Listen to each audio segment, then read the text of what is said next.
Hello friends, आप सभी का करियर बिन में स्वागत है। दोस्तों, झारखंड सचिवालय का जो एग्ज़ाम जनवरी से फरवरी के बीच में होने वाला है, उसका हम पेपर 2 देखने जा रहे हैं। दोस्तों, आप लोग जानते ही हैं कि पेपर 2 का मार्क्स भी आपके मेरिट लिस्ट होने के लिए, मेरिट लिस्ट में आने के लिए ऐड होगा। तो आप उतना ही ध्यान दीजिए जितना पेपर 3 में ध्यान देते हैं, क्योंकि आपका मेरिट में ये बहुत बड़ा योगदान करने वाला है। तो आप ध्यान से पेपर 2 को भी प्रैक्टिस कीजिए। चलिए दोस्त, देर न करते हुए हम अब क्वेश्चन की तरफ चलते हैं। दोस्तों, इसमें हम कुछ इंपॉर्टेंस फैक्ट बताएंगे, अगर आप चाहेंगे तो लिख भी सकते हैं।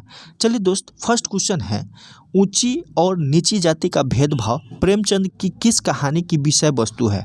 तो दोस्तों, ये ठाकुर का कुआं है। दोस्तों, इसमें मुख्य पात्र जो है जोखू है, जो नायक है, और गंगी जो है इसकी मुख्य पात्र है। दोस्तों, जोखू की पत्नी का नाम ही गंगी है। दोस्तों, ये जो है कंप्लीट जातिवाद पर आधारित है। दोस्तों, इसका प्रकाशन वर्ष कब है? तो 1932 में ये प्रकाशित होता है। दोस्तों, एक और क्वेश्चन है जो बहुत ही इम्पोर्टेंस है, आप हमेशा के लिए याद रखिएगा।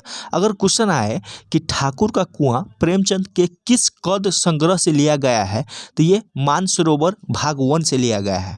किससे? मानसरोवर भाग 1 से लिया गया है। दोस्तों, कहानी में जो है प्रेमचंद द्वारा दलितों के जीवन की व्यथा को दर्शाया गया है, और इस कहानी में जोखू बीमार रहता है और इसकी पत्नी जो है गंगी पानी लाने के लिए उसको किसी और कुआं पे जाना पड़ता है। इस टाइप की कहानी है। तो आप थोड़ा सा कहानी पढ़ लीजिएगा तो आपको ज़रूर इससे सारा क्वेश्चन बन जाएगा। दोस्तों, अगर आप इसका कहानी का वीडियो देखना चाहते हैं तो प्लेलिस्ट बना हुआ है, वहां आप जाकर देख सकते हैं। दोस्तों, इसमें कुछ और क्वेश्चन है। दोस्तों, एक क्वेश्चन बनता है कि ठाकुर का कुआं के पास जब गंगी जाती है पानी लेने, तो वहां पे ठाकुर के दरवाजे पे कितने व्यक्ति जमा रहता है? तो 10 से 5 लिखता है। इसमें 10 से 5 लिखता है, तो ये भी याद रखिएगा। दोस्तों, ठाकुर का कुआं का पाठ में कुप्पी की धुंधली रोशनी किस पर आ रही थी? तो ये कुआं पे ही आ रही थी। तो इस तरह से कुछ क्वेश्चन है, आप याद रखिएगा। फिर पूछ देगा कि ठाकुर के कुएं से पानी लेने पहुंची तो उस समय कितने बज रहा था? तो 9 बज रहा था। तो 4-5 क्वेश्चन है, याद रखिएगा। सेकेंड क्वेश्चन है, गजाधर बाबू किस स्टेशन पर कार्यरत थे? तो दोस्तों, ये रानीपुर स्टेशन पे कार्यरत थे। दोस्तों, उषा प्रियवदा के द्वारा जो है वापसी कहानी लिखी गई है। दोस्तों, इस कहानी में एक सेवानिवृत्त जो व्यक्ति है गजाधर बाबू की वापसी को दिखाया गया है। यानी गजाधर बाबू रिटायर होकर घर लौटते हैं कि अब आराम से रहेंगे, परंतु अपने घर में उनके साथ ऐसा सलूक होता है कि उन्हें वापस उसी जगह पर जाना पड़ता है। तो इस कहानी को अगर आप एक बार पढ़ लेंगे तो इससे सारा क्वेश्चन बन जाएगा। दोस्तों, इस कहानी में जो है ये जो गजाधर बाबू रहते हैं रेलवे की नौकरी से अवकाश प्राप्त करते हैं, और अवकाश प्राप्त करने के बाद उनको क्या क्या कठिनाई होता है उसके बारे में बताया गया है। दोस्तों, गजाधर बाबू को बाद में जो है ये चीनी मिल में भी काम करते हैं। तो इस तरह से आप अगर एक बार कहानी पढ़ लेते हैं तो ज़रूर आपको सारा क्वेश्चन बनेगा। तो इसका ये आंसर होगा। दोस्तों, अगला क्वेश्चन है, वापसी कहानी का प्रकाशन किस वर्ष हुआ है? तो दोस्तों, ये 1960 में प्रकाशन हुआ है। इसका लेखक कौन है? तो उषा प्रियवदा है। उषा प्रियवदा है। दोस्तों, इसमें जो है अगर पूछ देगा कि गजाधर बाबू के जो है कौन था? एक गणेशी था।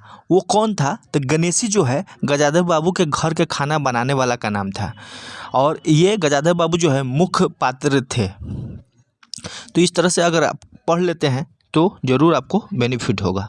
अगला है, परिंदे कहानी के अनुसार लतिका की निराश मन स्थिति का कारण है। तो दोस्तों, इसका क्या आंसर हो जाएगा? मेजर ग्रीस नेगी की असामयिक मृत्यु के वजह से जो है इनकी मन स्थिति का कारण बना था, निराश मन स्थिति का कारण बना था। मेजर ग्रीस नेगी की असामयिक मृत्यु। अगला है, निर्मल वर्मा की परिंदे कहानी को किसने प्रथम कहानी माना है? तो किसने प्रथम कहानी माना है? तो ये नामवर सिंह ने प्रथम कहानी माना है। 6 नंबर क्वेश्चन है कि जयशंकर प्रसाद जी की मधुआ कहानी किसके बारे में है? तो दोस्तों शराबी के हृदय परिवर्तन के बारे में है। किसके बारे में है? शराबी के हृदय परिवर्तन के बारे में है। अगला क्वेश्चन है मिस पाल कहानी के आधार पर मिस पाल के दोस्त कौन है? तो मिस पाल के दोस्त कौन है? तो मिस पाल के दोस्त जो है ये रंजी में है। कौन है? रंजी में है। अगला क्वेश्चन है कहानी में राजकन्या की सेवा में रहती है। तो राजकन्या की सेवा में कौन रहती है? तो सभी रहती है। अनेक स्वर्ग की अप्सरा, गोवर्धन बलाएं और किन्नरी तुरनिया, ये सभी रहती है। दोस्तों ये जो है नीलम देश की राजकन्या एक कहानी है और जिनका लेखक जो है जैनेंद्र कुमार है, इनके बारे में बताया गया है। लेखक कौन है? जैनेंद्र कुमार।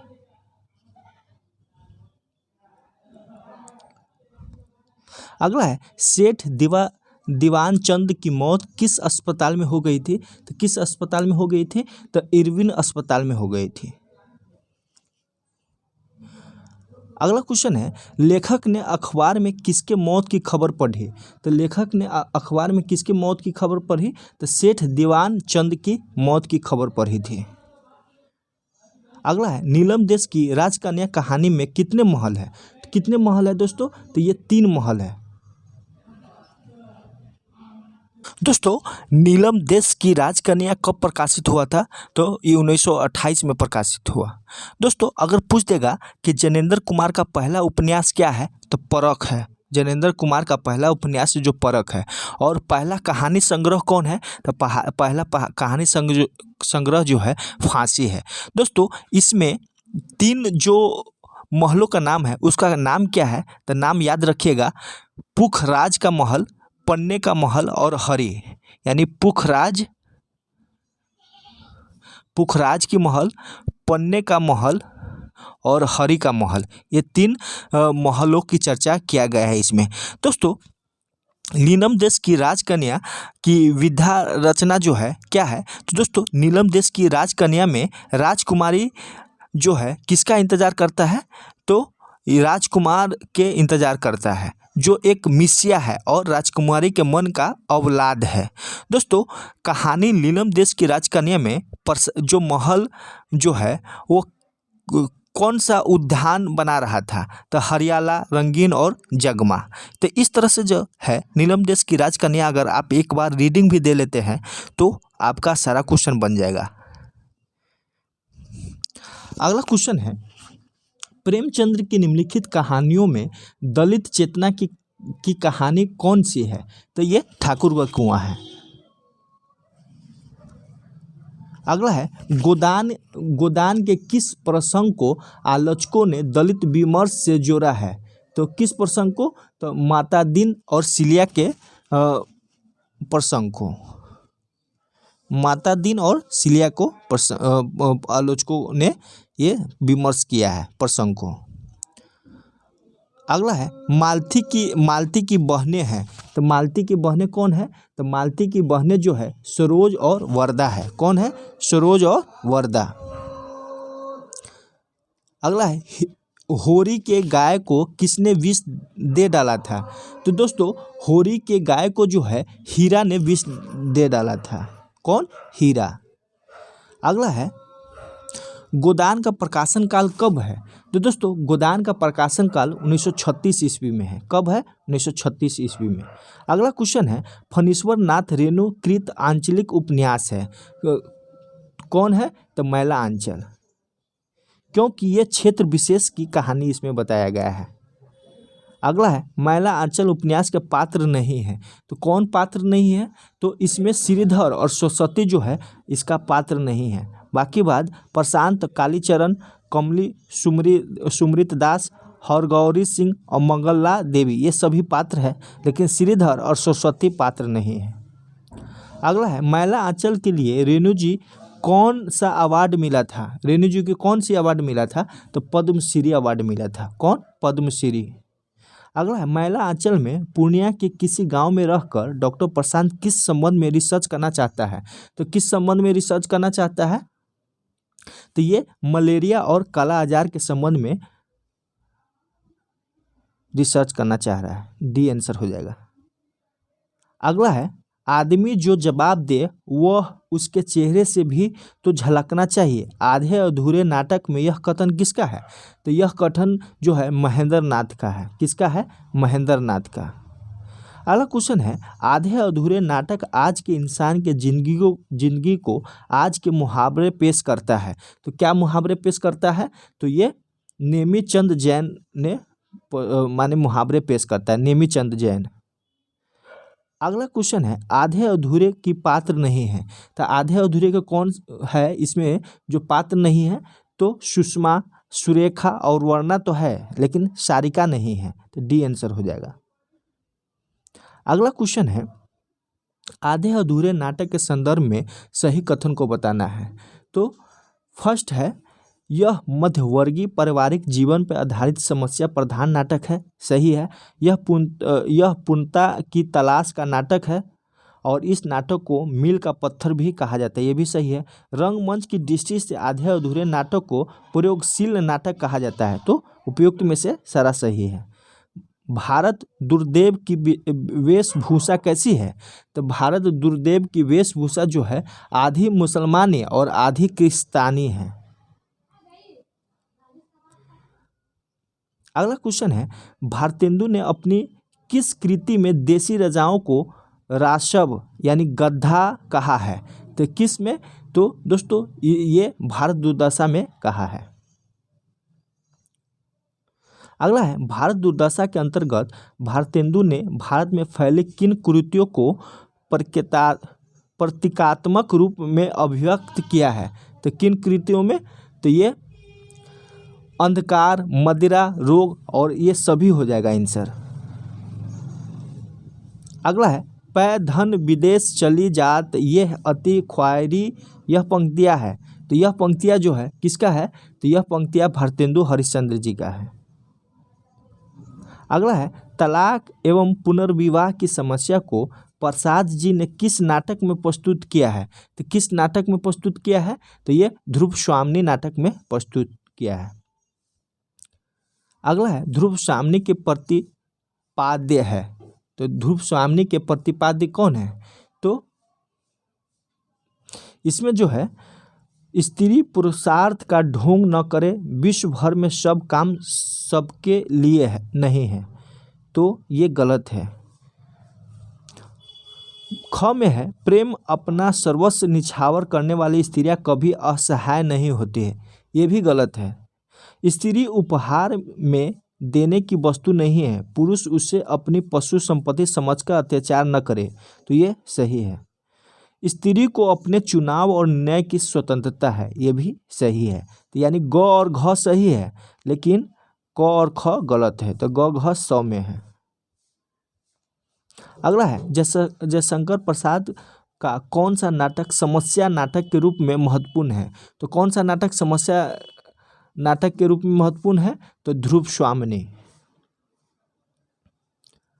अगला है, कोमा के पिता का क्या नाम था?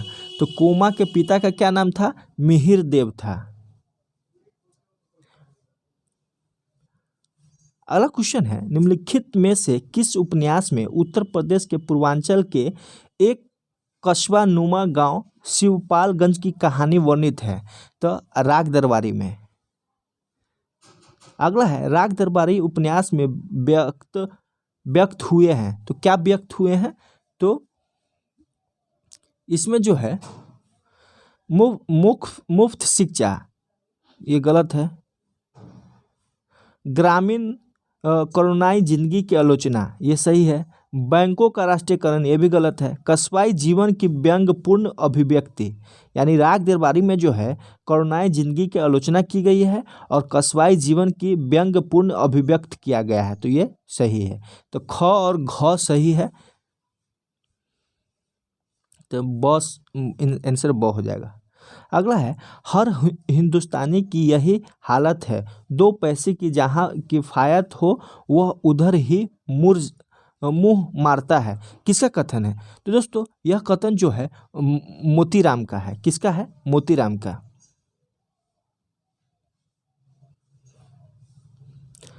अगला क्वेश्चन है, यह उपन्यास साठोत्तरी व्यंग उपन्यासों की परंपरा में मील का पत्थर है और इसे हिंदी उपन्यास की ऐतिहासिक उपलब्धि कहा जा सकता है। स्वतंत्रता प्राप्ति के बाद भारत की राजनीतिक व्यवस्थाओं को ऐसा तेजाबी एवं व्यंग्यात्मक प्रस्तुतिकरण सर्वप्रथम हुआ है। यह कथन किस उपन्यास के संदर्भ में है? तो यह कथन जो है राग दरबारी के उपन्यास के संदर्भ में है। अगला क्वेश्चन है, काव्य दोष की परिभाषा इनमें सबसे पहले किसने दिया था? तो सबसे पहले जो है वामन ने दिया था। किसने? वामन ने। अगला है, वाक्य रासमतकम काव्यम उक्त कथन किस आचार्य का है? तो विश्वनाथ का है। अगला क्वेश्चन है, शब्द शक्ति मुख्यतः कितने भेद स्वीकृति किए गए हैं? तो शब्द शक्ति के 3 भेद स्वीकृति किए गए हैं। अगला है, भरत मुनि के अनुसार रसों की संख्या कितनी है? तो भरत मुनि के अनुसार जो है रसों की संख्या कितनी है? 8 है। अगला है, लिरिकल बैलेड्स 1798 ईस्वी किसकी रचना है? तो किसकी रचना है? तो वर्ड्सवर्थ का है। अगला है, काव्य रचना के पीछे कलात्मक प्रेरणा न होकर दैवी प्रेरणा होती है, किस विद्वान का कथन है? तो किस विद्वान का? तो प्लेटो का यह कथन है कि काव्य रचना के पीछे जो है कलात्मक प्रेरणा न होकर दैवी प्रेरणा होती है। अगला है, किस पाश्चात्य आलोचक ने काव्य को जीवन की आलोचना कहा है? तो किसने कहा है? तो यह जो दोस्तों यह मैथ्यू आर्नोल्ड ने कहा है। अगला है, आर्नोल्ड साहित्य के प्रचारक है, आलोचक नहीं। यह कथन आर्नोल्ड के प्रति किस साहित्यकार का है? तो किस साहित्यकार का है? तो टी.एस. इलियट का है। किसका है? टी.एस. इलियट का। अगला है, डिंगल शब्द का सर्वप्रथम प्रयोग किस रचना में किया गया है? तो किस रचना में किया गया है? तो कुकवी बतसी में किया गया है। अगला है, पुरानी हिंदी के संदर्भ में कौन सा कथन गलत है?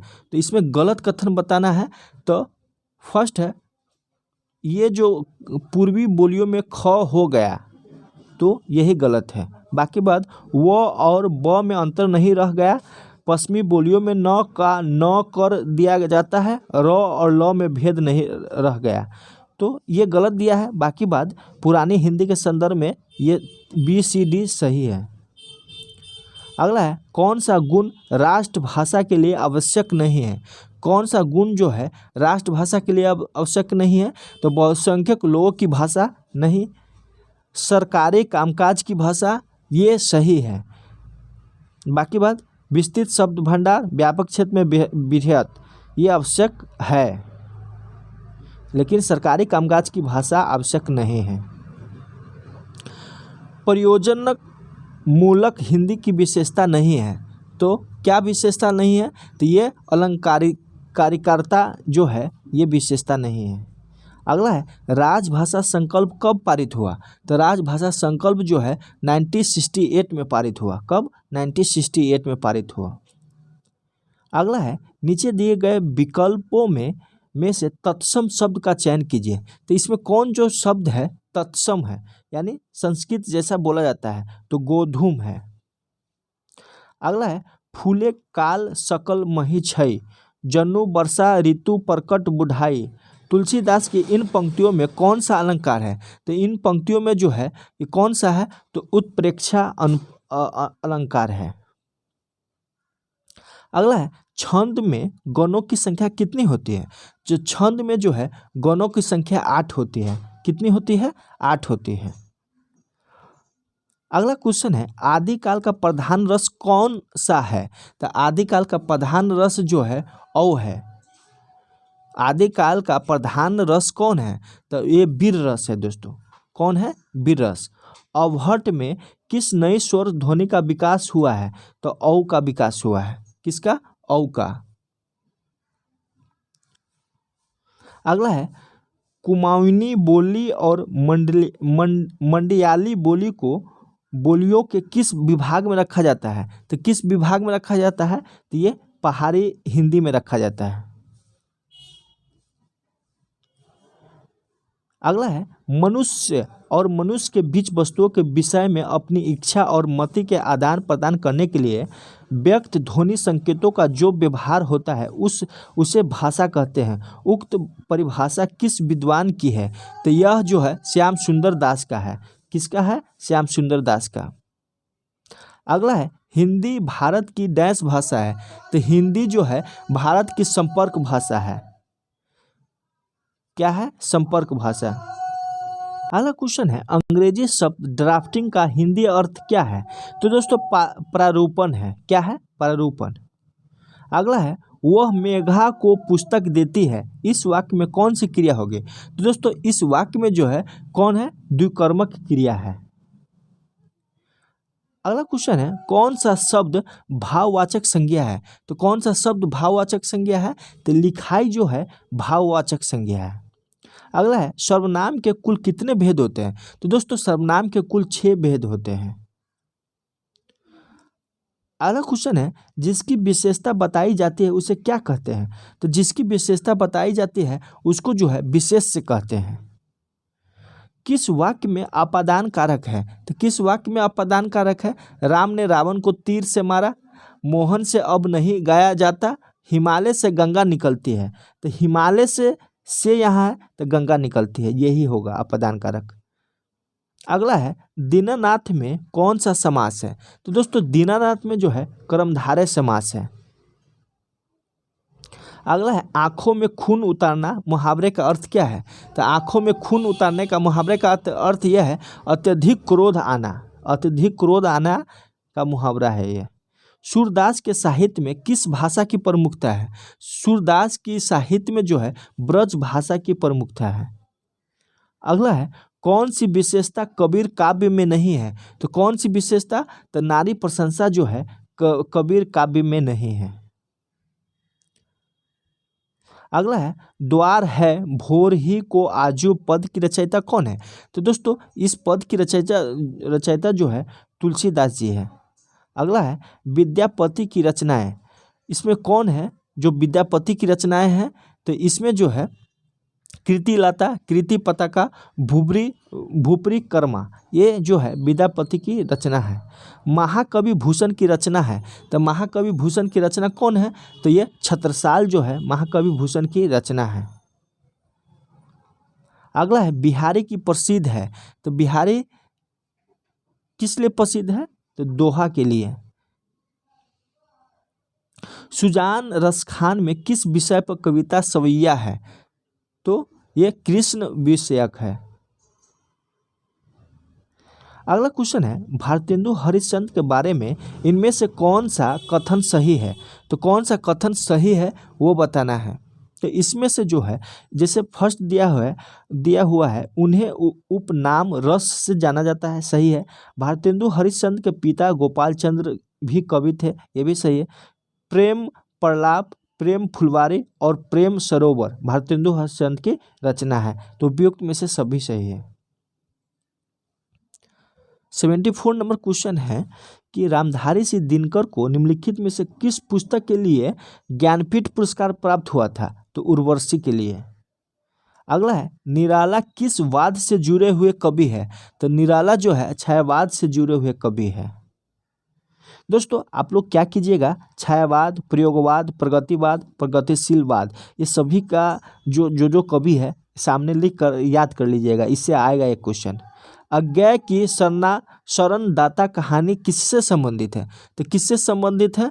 तो ये विभाजन की विभीषिका से संबंधित है। दोस्तों 14 अगस्त को जो है विभीषिका दिवस भी मनाया जाता है। अगला है सुदामा पांडे धूमिल की प्रसिद्ध काव्य कृति कौन सी है?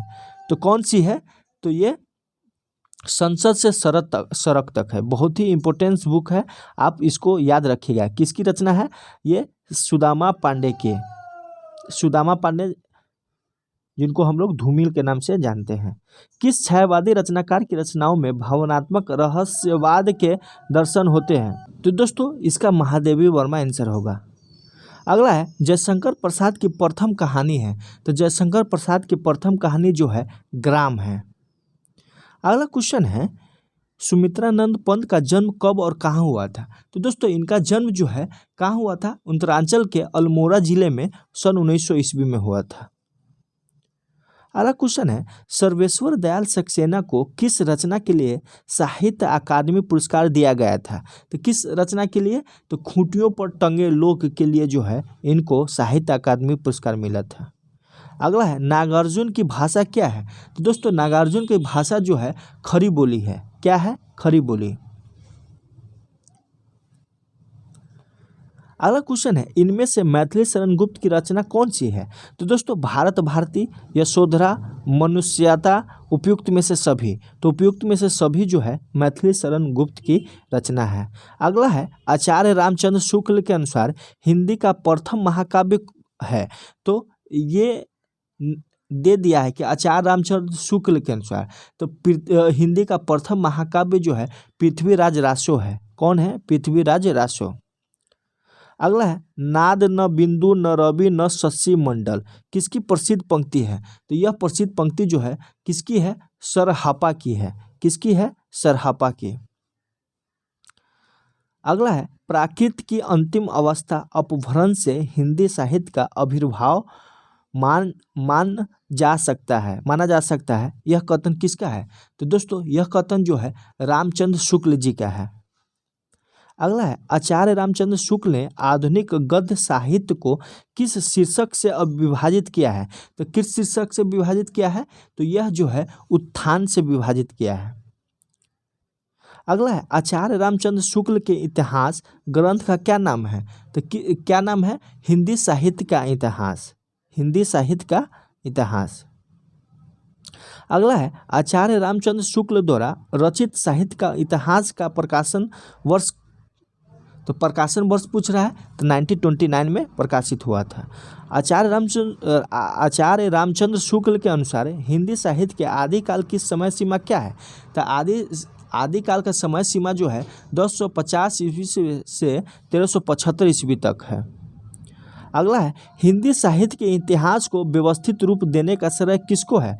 तो किसको है? तो ये आचार्य रामचंद्र शुक्ल जी का है। अगला है हिंदी साहित्य के इतिहास की पुनर्लेखन की आवश्यकता किस पुस्तक में दिया गया है? तो किस पुस्तक में दिया गया है? तो डॉक्टर नागेंद्र के इतिहास में दिया गया है। डॉक्टर नागेंद्र के इतिहास में दिया गया है। अगला है केवल अतीत ही वर्तमान को प्रभावित नहीं करता, वर्तमान ही अतीत को प्रभावित करता है। यह कथन किसका है? तो दोस्तों इलियट का यह कथन है। किसका है? इलियट का। अगला क्वेश्चन है गुण और परिमाण में समृद्ध निरंतर विकासशील हिंदी साहित्य का परिपूर्ण इतिहास तो कोई एक प्रतिलेखक ही लिख सकता है। यह कथन जो है डॉक्टर नागेंद्र का है।